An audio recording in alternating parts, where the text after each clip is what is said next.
오늘 그 본문은 사람의 죄와 비참에 관한 말씀입니다. 창세기 이 8절 이후의 부분은 세 번에 걸쳐서 말씀을 듣도록 하겠습니다. 아담의 이야기입니다. 아담의 죄와 벌과 또 하나님의 은혜에 관한 이야기입니다. 그렇지만 역사적 비유입니다. 그때 있었던 일을 통해서 지금 우리들의 상태에 대해서 우리에게 주시는 은혜에 대해서 말합니다. 하나님께 죄를 지은 우리들이 당하는 부끄러움, 무서움, 양심의 고통, 사람끼리 미워하는 우리들의 이야기고 또 그런 우리에게 찾아오시는 하나님의 은혜의 이야기입니다. 죄를 짓고 사람은 하나님을 피하고 하나님은 여전히 은혜의 하나님으로 찾아오십니다. 아담은 죄를 지은 다음에 피하여 숨었습니다. 하나님이 꾸짖기도 전에 피하여 숨었습니다. 하나님께서는 사람에게 양심을 주셨기 때문입니다. 자기 양심이 스스로에게 심판할 일을 합니다. 아담과 하와는 자기의 양심이 자기들을 혼냈습니다. 고통스럽습니다.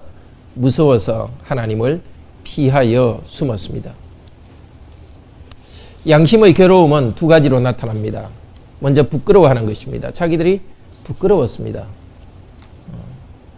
하나님께서 물으실 때 내가 어디 있었냐 하고 물으실 때 그들은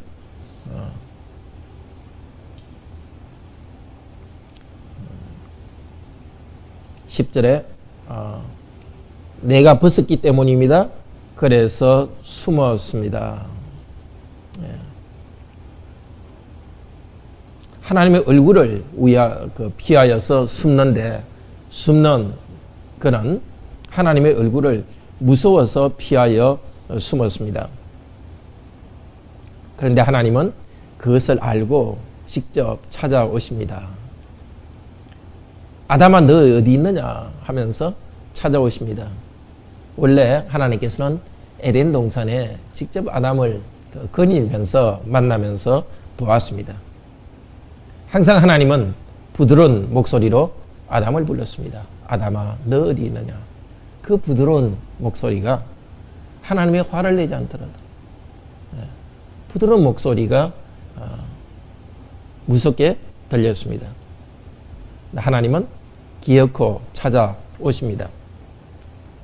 이 숨는다는 이 말은 라반이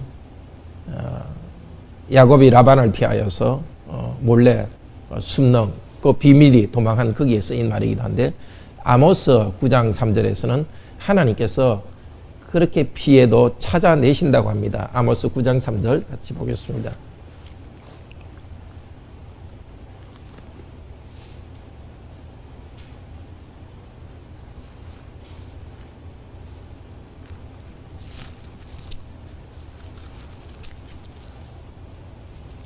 (1283페이지입니다)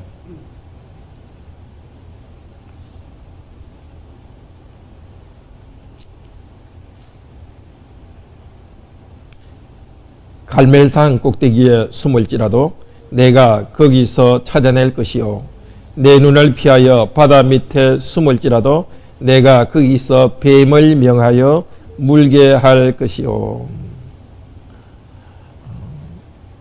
나중에 하나님의 백성들에게 너희가 내를 피하여서 숨더라도 내가 그 숨는 곳을 찾아내서 거기서 심판하겠다고 합니다. 그러니까 하나님께서는 당신의 백성들에게 사랑의 목소리로 오는 것이 그 사랑의 다가오심이 또한 심판으로 다가오시는 것이기도 합니다. 하나님께서는 아담을 그냥 숨도록 내어버릴 수도 있었습니다. 그러나 하나님께서는 심판하러 오시지만은 하나님의 그 심판은 구원하기 위해서 오시는 것이기도 합니다. 아담과 하와가 나무 그늘에서 계속 숨어 있기만 하면 안 되지 않습니까? 빨리 거기서 나와서 하나님께 혼을 하고 불을 받고 새로운 길을 찾아야 되기 때문입니다. 범죄자들도 요즘 검찰이 그 사람들을 추적해가지고 죄를 드러내고 벌을 합니다.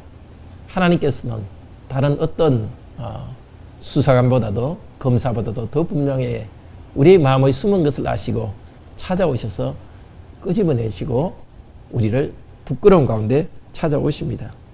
그것은 우리에게 구원의 은혜를 주기 위해서입니다. 오늘 우리는 이 말씀에서 죄의 본질이 무엇인가를 알 수 있습니다. 죄의 본질은 하나님을 높이지 않고 교만하는 것이고 하나님 말씀을 불순종하는 것입니다. 11절에서 하나님께서는 아담에게 말합니다.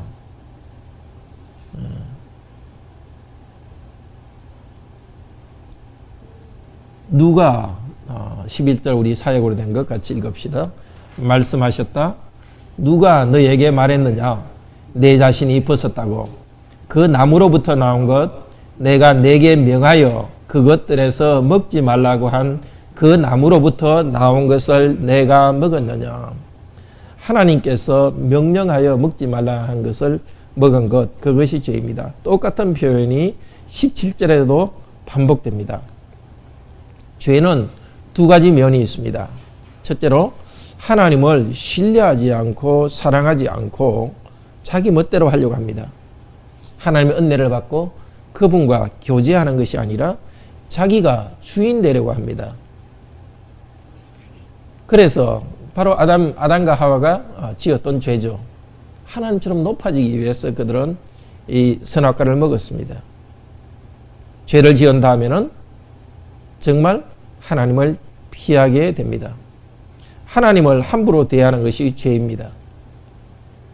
가볍게 생각하면서 하나님처럼 높아지려고 했고 이제 죄를 지은다면 더 하나님을 피합니다. 그런데 죄의 또 다른 측면은 하나님을 신뢰하고 사랑하지 않기 때문에 하나님의 말씀을 어기는 것입니다. 불순종하는 것입니다. 그냥 죄는 살인하지 말라, 간음하지 말라 그런 거 살인과 죄 그것이 죄이기도 하지만은 하나님 말씀을 어기는 죄이기도 합니다. 하나님을 사랑하지 않는 것이 바로 죄와 연결되어 있습니다. 로마서 1장 24절 25절에서도 같은 말을 합니다. 로마서 1장 24절 25절 보겠습니다.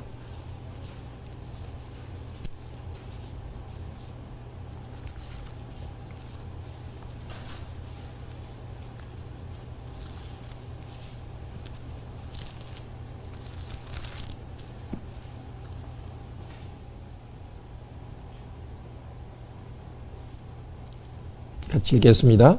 그러므로 하나님께서 저희를 마음의 정욕대로 더러움에 내어버려 두사 저희 몸을 서로 유혹되게 하셨으니 이는 저희가 하나님의 순리를 거짓으로 바꾸어 피조물을 조물주보다 더 경배하고 섬기리라. 주는 곧 영원히 찬송할 이시요. 아멘. 이거는 남녀가 몸을 제대로 쓰지 않고 동성애하는 것에 대해서 말하고 있습니다. 몸을 잘못 쓰는 것, 그런 악을 행하게 되는 것보다 먼저 있는 것이 피조물을 조물주보다 더 경배하고 섬기는, 쾌락을 더 경배하여 섬기고 그 탐욕 때문에 우상을 만들어 섬기는 그들을 하나님께서 내버려 두니까 그들은 죄를 짓게 됩니다. 그러니까 하나님이 정하신 질서와 말씀을 어기는 것보다 먼저 있는 것이 하나님을 바로 경배하지 않고 하나님을 사랑하지 않는 것이 먼저 나오는 것입니다.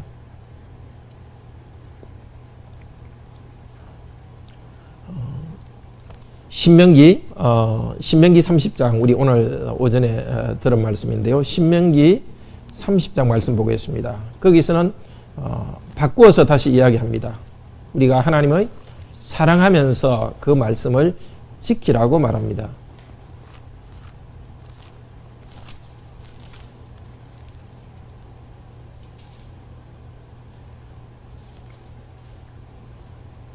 신명기 30장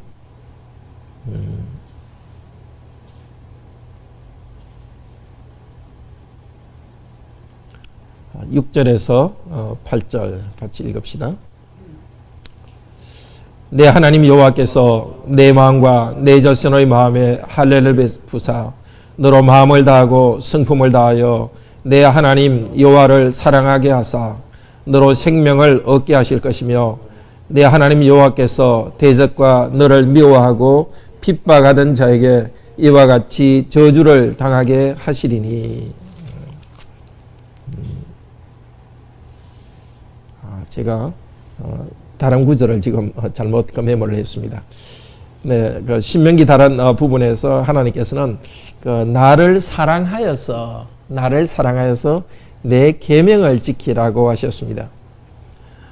그냥 계명을 지키는 것이 아니라 8절 다시 읽겠습니다. 너는 돌아와 다시 여호와의 말씀을 순종하고 내가 오늘날 내게 명한 그 모든 명령을 행할 것이니라. 하나님을 사랑하고 하나님을 사랑하기 때문에 그 명령을 지키도록 합니다. 우리가 하나님 말씀을 어기면서 불행으로 나가는 그 불행의 시작은 하나님을 경외하고 사랑하지 않는 데 있습니다.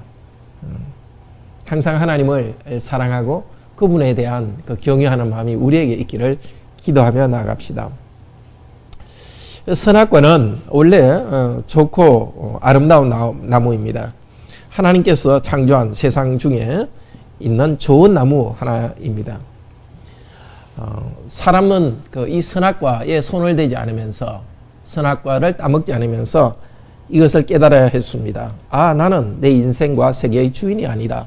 하나님께서 나를 만들었고 나는 그분께 순종함으로써 풍성한 생명을 누린다. 그것을 계속 생각하도록 하는 시청각 자료였습니다. 그렇게 순종하면서 아담은 나중에 생명나무 열매를 따먹고 영생한 축복을 누리도록 했습니다. 그래서 선악과의 뜻은 선악을 알게 하는 나무이고 선악과는 그 지혜의 나무입니다. 선악과 그 안에 어떤 지혜가 있는 것은 아닙니다. 선과 악에 대한 지혜의 기준을 하나님이 정해 주신 것이라는 것을 나타내는 나무였습니다. 선악과를 따먹을 때 그 선악과 그 안에 무슨 독이 있어서 죄를 지은 것은 아닙니다. 내가 너에게 명하여 먹지 말라 한 나무, 그러니까 하나님께서 명령하신 그것이 선악과 되게 만드는 것입니다. 그 하나님께서 명령한 그것을 선악과를 따먹는다는 것은 하나님이 명령한 것을 어기는 의지의 문제가 있는 것입니다. 먹는 것 거기에 문제가 있는 것이 아니라 하나님의 말씀에 순종하지 않는 의지가 그 문제입니다. 그 의지에 하나님 두기를 싫어하고 그 명령을 지키지 않는 그 죄악, 그런 일이 생기지 않도록 선악과를 두었고 선악과를 따먹는 순간 그것을 어겼습니다. 이제 하나님을 싫어하고 그 말씀을 듣지 않는 하나님을 싫어하는 거기에서 사람들 사이의 죄가 생깁니다. 하나님께서 아담에게 묻습니다. 12절. 아담에게 물었을 때 아담은 뭐라 대답합니까? 사역으로 된 것 같이 읽읍시다. 그 사람이 말했다. 당신이 그녀를 저에게 주어 저와 함께 있게 한 그 여자, 바로 그녀가 그 나무에서 나온 것을 저에게 주었습니다. 그리고 저는 먹었습니다. 아담이 받아 먹은 것은 아담의 책임입니다. 자기가 의지로 결정해서 먹은 것인데도 자기 아내의 탓으로 돌립니다. 그리고 하와가 선악과를 따먹은 것도 하와의 책임이기도 하지만 아담이 책임져야 될 일입니다. 원래 하나님께서는 여자를 창조하시기 전에 아담에게 선악과를 따먹지 말라는 명령을 했습니다. 아담은 자기 아내가 자기에게 왔을 때 하나님이 자기에게 가르쳐 주신 그 말씀을 가르쳐야 했었습니다. 자기 아내가 그것을 지킬 수 있도록 잘 가르쳐야 했었습니다. 아담은 모든 인류의 대표로서 또 앞으로 자기가 낳을 자녀들에게도 선악과는 따먹어서는 안 된다. 하나님이 주신 명령에 우리는 순종하는 것이 우리의 행복이라고 가르쳐야 되었습니다. 하와가 선악과를 따먹은 것은 하와의 책임이기도 하지만 아담의 책임이기도 합니다. 자기 아내를 잘 가르치지 못했기 때문입니다. 자기 아내를 잘 격려하지 못했기 때문입니다. 그래서 선악과를 따먹는 일이 생겼습니다. 아담은 차라리 이렇게 말해야 됐습니다. 하나님, 제 책임입니다. 제가 아내를 잘못 가르쳤습니다. 잘못 인도해야 됐습니다. 그렇게 말해야 됐습니다. 그렇지만 아담은 자기 아내 탓으로 돌리고 있습니다. 사람이 하나님을 그 마음에 두지 않고 말씀을 듣지 않고 마음이 썩어 들어갑니다. 하나님과의 관계에서 썩어 들어가니까 사람들끼리 관계도 이렇게 달라지고 있습니다. 서로 위하고 사랑하는 대신에 비난하는 관계로 변합니다. 그래서 하나님께서 여자에게 묻습니다. 13절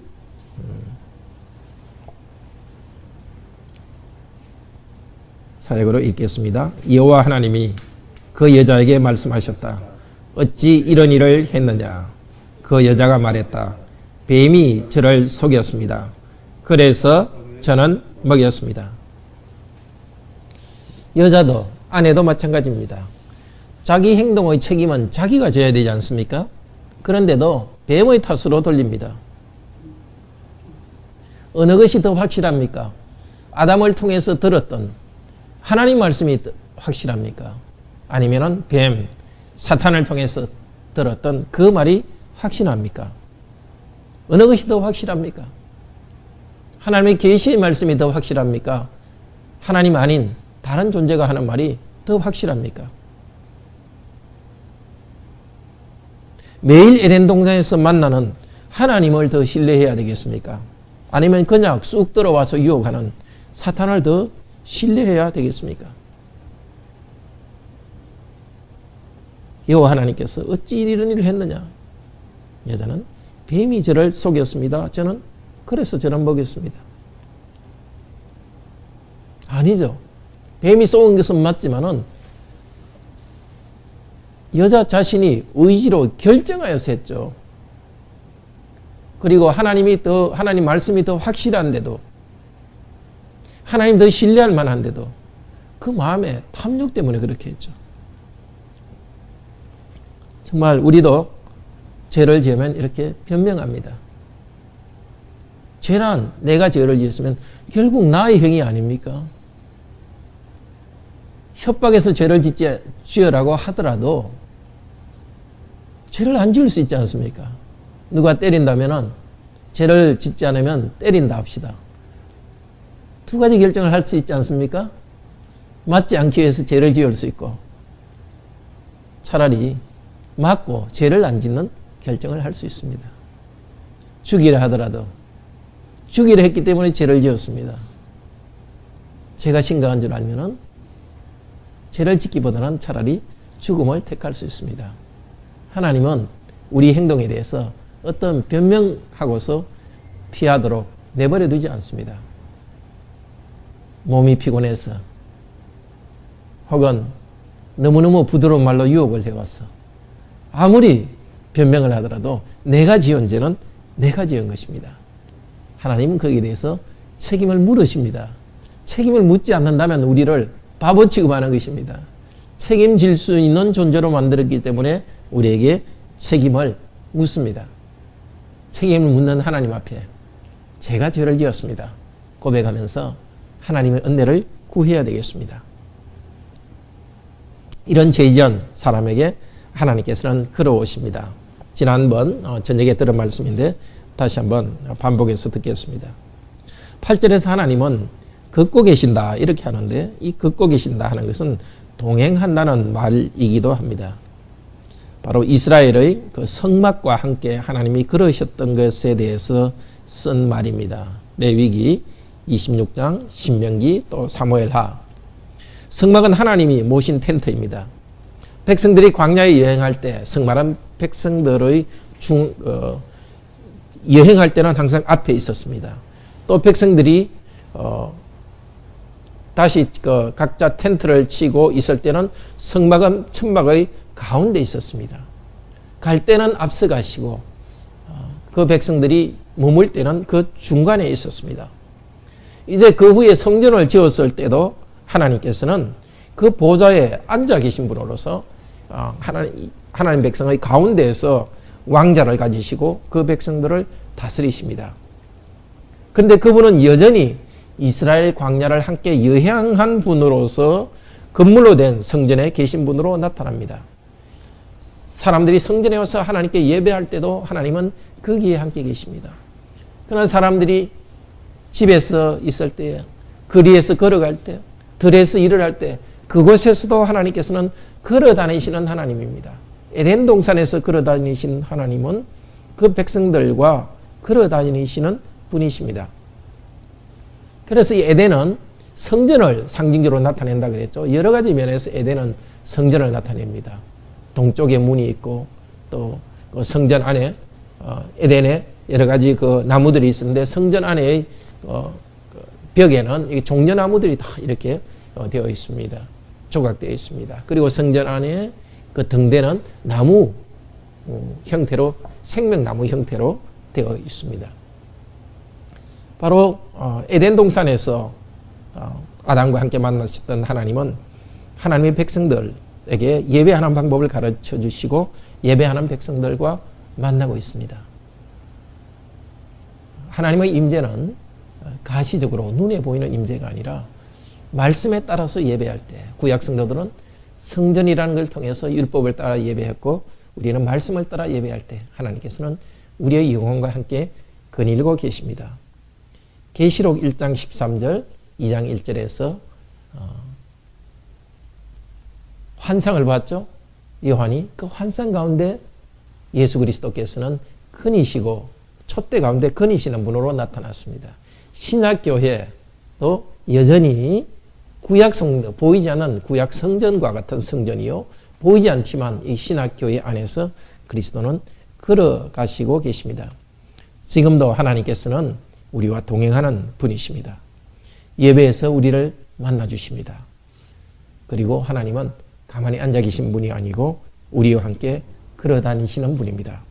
그리고 우리에게도 하나님과 동행하라고 이야기합니다. 창세기 17장에 아브라함에게 나타나셔서 아브라함아 너는 내 앞에 행하여 완전하라. 나와 함께 거닐라고 말씀하셨습니다. 하나님께서는 오십니다. 계속. 우리가 경건하게 살면서 하나님을 경배할 때도 우리를 만나러 오십니다. 은혜 주시러 오십니다. 우리가 죄를 지어 도망할 때도 하나님은 찾아오십니다. 벌을 내리시기 위해 오십니다. 하나님이 벌을 내리시는 분이 아니라 하나님은 은혜의 하나님인데 그 은혜의 하나님이 무서운 분으로 되었고 우리를 다시 변화시키기 위해서 하나님께서는 우리를 채찍질하는 분이십니다. 우리의 죄와 분열 그 가운데 그리스도의 은혜가 나타납니다. 아담의 후손 우리들의 피 속에는 선악과를 따먹는 교만과 탐욕이 계속 흐르고 있습니다. 구원받은 우리에게도 아직 이 죄의 성향은 남아 있습니다. 그래서 우리에게 불행한 일이 있습니다. 서로 미워하고 싸우고 시기하고 질투하고 욕심부리고 그 아담과 하와가 서로 내 책임이 아니다고 서로 미뤘듯이 또 하와는 내 책임이 아니라 다른 사탄 때문이고 환경 때문이라고 변명했듯이 우리들도 서로 싸우고 질투하고 내 책임이 아니다고 변명합니다. 죄가 어디서 시작됩니까? 하나님을 사랑하지 않고 하나님 명령을 지키지 않는 데서 시작되었습니다. 다시 로마서 1장 같이 봅시다. 로마서 1장 24절 사람들이 하나님을 마음에 두기를 싫어하니까 하나님께서 죄에 대한 형벌로서 내버려 두었습니다. 계속 말을 듣지 않으니까 그래 너희 마음대로 하라 내버려 두었습니다. 내버려 두니까 그들이 죄를 짓게 됩니다. 로마서 1장 24절에서 이야기했고 26절에서도 하나님이 내버려 두었다고 말합니다. 같이 읽읍시다. 이를 인하여 하나님께서 저희를 부끄러운 욕심에 내어버려 두셨으니 곧 저희 여인들도 순리대로 쓸 것을 바꾸어 영리로 쓰며, 여성들끼리 동성애, 그 다음에 27절 남성들끼리 동성애 하면서 부끄러운 일을 하고 있는데 27절 제일 뒤에 뭐라 합니까? 저희의 그릇 때문에 상당한 보응을 그 자신에 받았느니라. 죄를 짓고 있는 그 자체가 이미 보응이라는 것입니다. 죄가 달콤한 것 같지만 이미 죄를 짓는 거기에 하나님의 심판이 있습니다. 그 더러운 건데 계속 살아가고 있는 것. 하나님을 두기, 그 마음에 하나님 두기를 싫어하니까 하나님께서 내버려 두기 때문에 죄가 생깁니다. 28절도 마찬가지로 이야기합니다. 같이 읽읍시다. 또한 저희가 마음에 하나님 두기를 싫어하며 하나님께서 저희를 그 상실한 마음대로 내어버려 두사 합당치 못한 일을 하게 하셨으니, 어떤 면에서는 하나님께서 죄 짓게 한 겁니다. 어떻게? 사람의 하나님을 싫어하는 그 마음을 내버려 두니까 그냥 그 싫어하는 마음의 결과로 합당치 못한 일이, 상실한 마음이라, 이것은 그 검증되지 않은 마음, 연단되지 않은, 올바르지 않은 마음이라는 뜻입니다. 하나님 두기를 싫어하는 그 부패된 마음을 그냥 내버려 두니까 계속해서 죄를 짓고 있습니다. 하나님이 내버려 둔 것이 아니라 사람들이 하나님께 안 오고 계속 도망가고 있습니다. 계속 하나님께 안 오고 도망가고 있고, 하나님께서는 어떻게 그냥 그들의 그 악한 의지대로 내버려 두었습니다. 그렇게 되니까 어떤 일이 생긴다. 하나님을 마음에 두기를 싫어하니까 합당치 못한 일을 하게 되는데 29절 읽어봅시다. 곧 모든 불의, 추악, 탐욕, 악의가 가득한 자요, 시기, 살인, 분쟁, 사기, 악독이 가득한 자요. 시기와 질투가 생깁니다. 예, 계속해서 읽읍시다. 수근수근하는 자요, 비방하는 자요, 하나님의 미워하시는 자요, 능욕하는 자요, 교만한 자요, 자랑하는 자요, 악을 도모하는 자요, 부모를 거역하는 자요. 이런 악들이 계속 생겨납니다. 그 중심에는 그 마음에 하나님 두기를 싫어하는 것, 하나님을 사랑하지 않기 때문에 하나님이신 질서를 사랑하지 않는 것, 믿지 않는 사람도 마찬가지입니다. 그 마음속에 하나님에 대한 양심을 두셨는데 그 양심이 하나님을 무시하고 내가 내 인생의 주인인데, 그런 교만한 마음이 생기기 때문에 이런 죄악을 계속 짓습니다.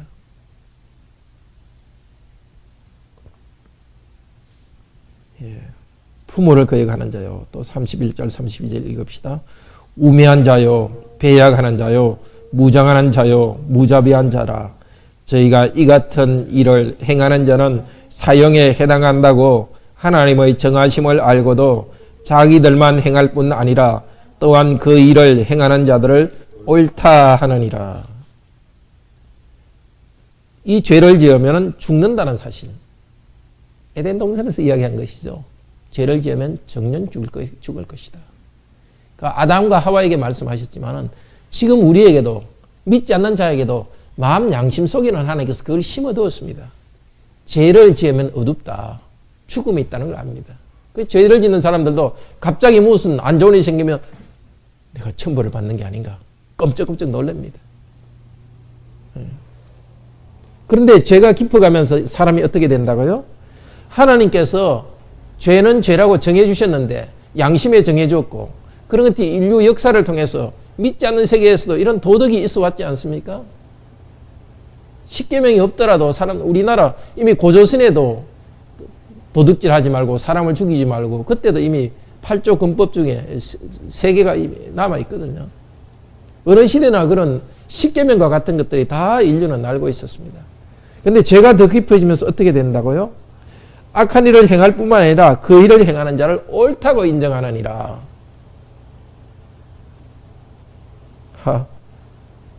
더 이게 심해지고 있죠. 오히려 전통사회에서는 죄가 죄를 인정되었는데 지금은 죄를 죄로 인정하지 않고 죄를 선하다고 합니다. 믿지 않는 세계에서도 탐욕은 안 좋게 생각해 왔습니다. 지금은 탐욕을 찬양하고 있습니다. 그 물질적 탐욕, 육체적, 성적 탐욕, 먹는 것에 대한 탐욕. 그리고 그런 것들을 정당화하고 있습니다.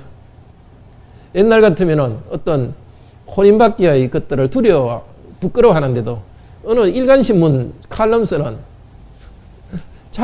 여성이 자기가 어떤 성경험을 가지고서 이렇게 직접 아주 그 부끄러운 일을 갖다가 옳다고 주장하고 전통적인 하나님이신 법에 대해서 그것은 가부장적인 윤리고 그것은 유교적 윤리라고 말하고 있습니다.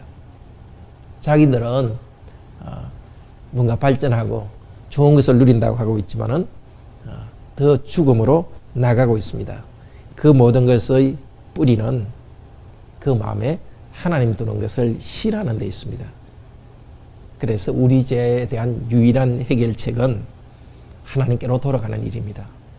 하나님께로 돌아갈 때에 우리는 새롭게 될 수 있습니다.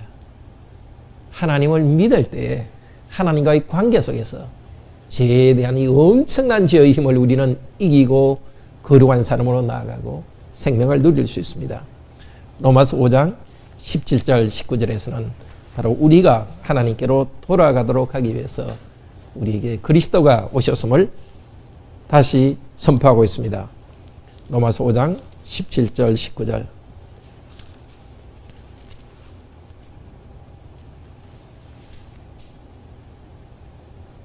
같이 읽읍시다.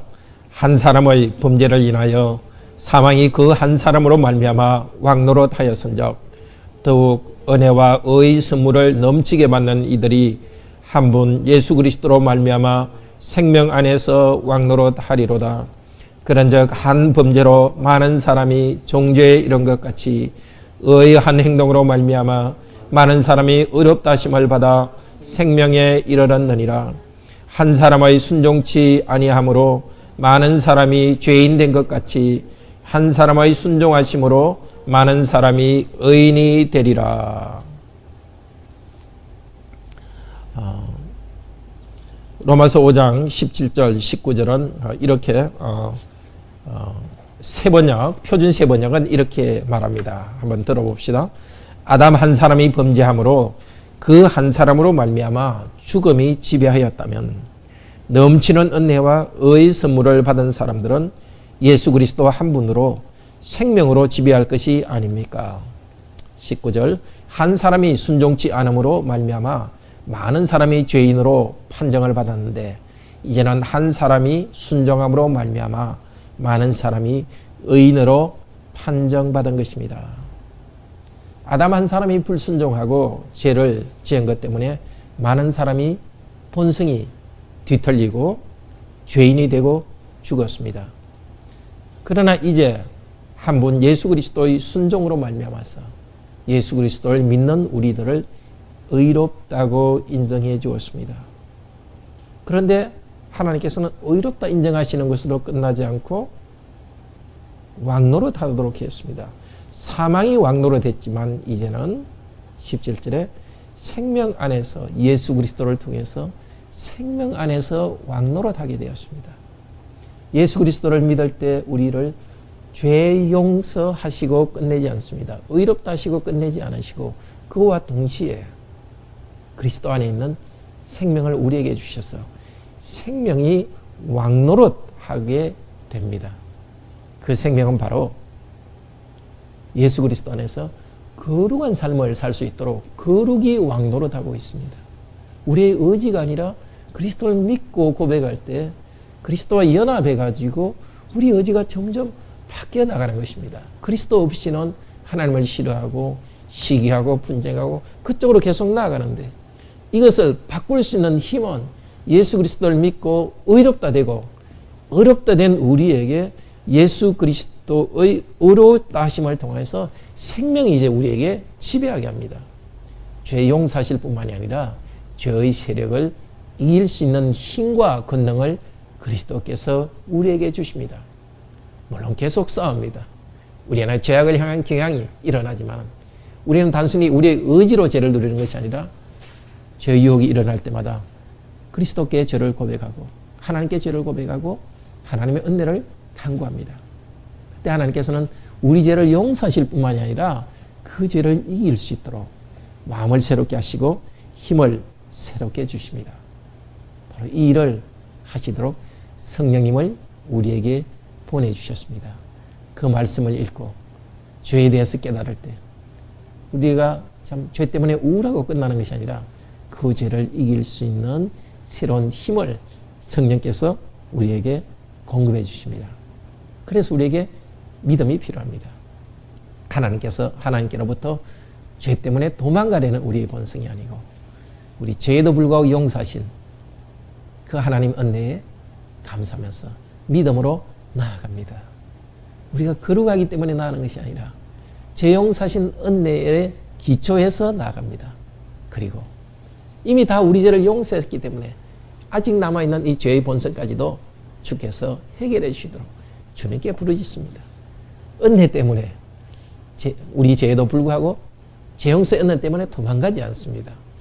믿지 않는 사람이 보면 뻔뻔스러운, 그러나 주님의 은혜가 있기 때문에 달려갑니다. 그 달려갈 때 우리 죄 때문에 슬퍼하면서 그러나 죄 용서받은 사람으로 다시 하나님께 나아가서 부끄럽지만 말씀을 드리고 다시 새롭게 되어갑니다. 이것이 그리스도인이 거룩해 되어가는 거룩한 삶의 과정입니다. 그렇기 때문에 우리는 결코 변명하지 않습니다. 어떤 환경에서라도 지은 죄에 대해서는 맞습니다. 그것이 죄입니다. 그리고 저는 죄를 지었습니다. 탐욕 때문에 죄인 줄 알지만 욕심 때문에 죄를 지었습니다. 그렇게 정직하게 고백하는 성도에게는 계속적인 치유가 있습니다. 뭐 환경 때문에 죄를 지었지 뭐 어쩔 수 없이 변명하고 있는 것은 더 이상 치료를 받지 못합니다. 정말 우리의 부끄러운 죄가 있을 때 감추지 맙시다. 상처가 있는데 그걸 자꾸 감추면 어떻게, 덮으면 어떻게 해요? 상처가 있으면 드러내가지고 소독약을 바르고 그래서 노출시켜가지고 햇빛에 노출시켜야 치료됩니다. 우리는 본능적으로 자꾸 숨으려고 합니다. 숨기려고 합니다. 숨지 맙시다. 부끄럽지만 숨지 말고 부끄러운 채로 하나님께 나아가서 제 용서를 받고 걸어가게 되어 갑시다. 숨기지 맙시다. 드러내고 고백합시다. 그럴 때 하나님께서는 아담에게 입혀졌던 옷, 가죽옷으로 입혀주었듯이 다시 우리 죄를 덮어주시고 입혀주셔서 거룩하게 살도록 할 것입니다. 우리 다 같이 하나님을 찬양합시다.